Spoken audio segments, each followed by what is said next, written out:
Jom belajar bahasa Bajau.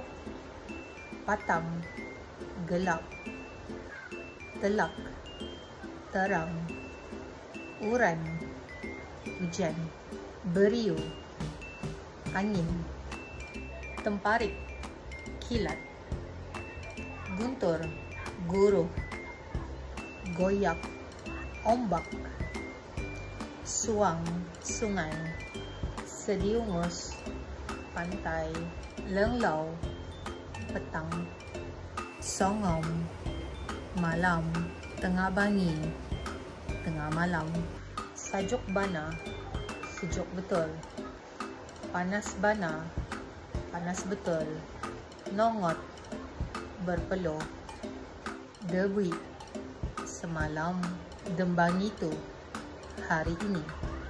Mau belajar lagi? Follow me for more.